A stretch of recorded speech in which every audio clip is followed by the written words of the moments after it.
இந்த நண்பரால பால குடிக்க முடியலைங்களாம். ஏன்னா, பாலுல சர்க்கரைக்கு பதிலா தெரியாம அவங்க உப்ப போட்டுட்டாங்களாம். இவரால பால குடிக்க முடியாம வச்சுட்டாருங்களாம். நண்பர் உடனே ஆரோக்கியதாஸ பார்த்து கேள்வி கேட்டாருங்களாம். "ஏன்பா பால்ல சர்க்கரைக்கு பதில் உப்ப போட்டுட்டாங்க. இத போய் ரசிச்சு, ருசிச்சு அப்படியே சந்தோஷமான முகத்த வச்சுட்டு குடிக்கிறியே! இது நியாயமா? அப்பவே அவங்கள அதட்டி திட்டியிருக்க வேண்டியது தானே! இது கூடவா உனக்கு தெரியாது சர்க்கரைக்கும், உப்புக்கும் வித்தியாசம்?" அப்படின்னு கேட்டாருங்களாம். இந்த மாதிரி நம்ம பேசினா தான் கணவன் மனைவிக்குள்ளார பெரும் பிரச்சனை வரும். நம்ம விட்டு குடுத்து போகணும். நான் இந்த சிக்கல் நூல்ல கோத்துட்டு இருக்க சமயத்துல நல்ல வெளிச்சம் இருந்துச்சு. அப்பவும் நான் என்ன சொன்னேன் என் மனைவி கிட்ட, "விளக்கு எடுத்துட்டு வான்னு" சொன்னேன். அவங்களுக்கு நல்லா தெரியும் வெளிச்சம் இருந்தது. இருந்தாலும் என் பேச்ச கேட்டு விளக்கு எடுத்துட்டு வந்தாங்க. அவங்களுக்கு பிடிக்கலனாலும்.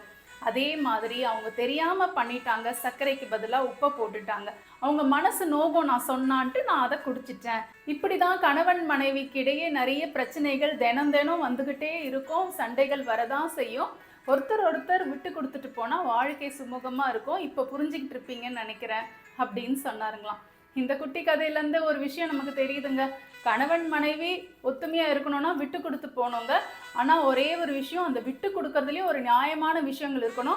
அனாவசியமா தேவையில்லாம அநியாயமான விஷயங்களுக்கு கணவனோ இல்ல மனைவியோ அட்ஜஸ்ட் பண்ணிட்டு இருக்கிறது வாழ்க்கை இல்லங்க. இது என்னுடைய கருத்து. இந்த குட்டி கதை உங்க எல்லாருக்கும் பிடிச்சிருக்கும்னு நெனைக்கிறேன். அடுத்த குட்டி கதையில உங்கள சந்திக்கிறேன். நன்றி, வணக்கம்.